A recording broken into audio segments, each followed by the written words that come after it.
যিশু খ্রিস্টের জন্ম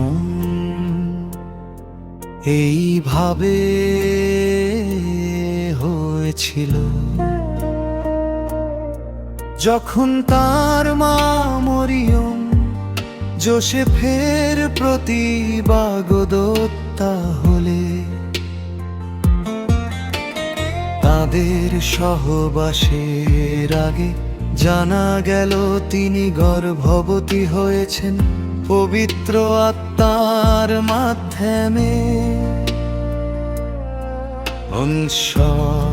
তার স্বামী যোসেফ ধর্মী ভাওয়াতি, তিনি চাননি যে জনসাধারণের কাছে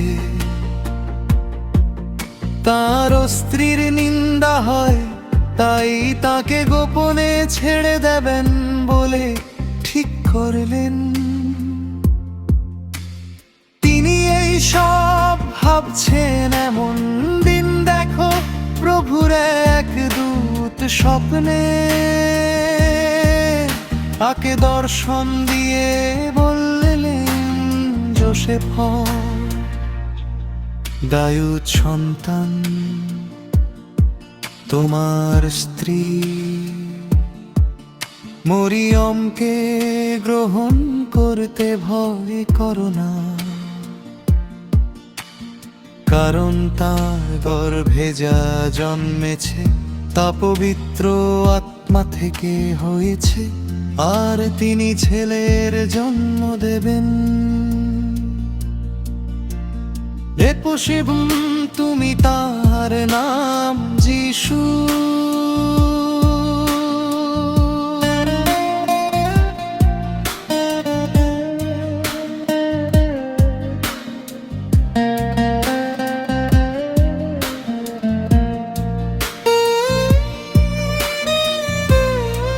রাখবে, কারণ তিনি নিজের প্রজাদের তাদের পাপ থেকে উদ্ধার করবেন।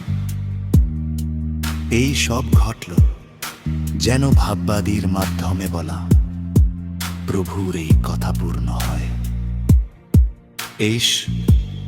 দেখ, সেই কুমারী গর্ভবতী হবে এবং একটি ছেলের জন্ম দেবে, আর তার নাম রাখা যাবে ইম্মানুয়েল। অনুবাদ করলে এর অর্থ আমাদের সাথে ঈশ্বর।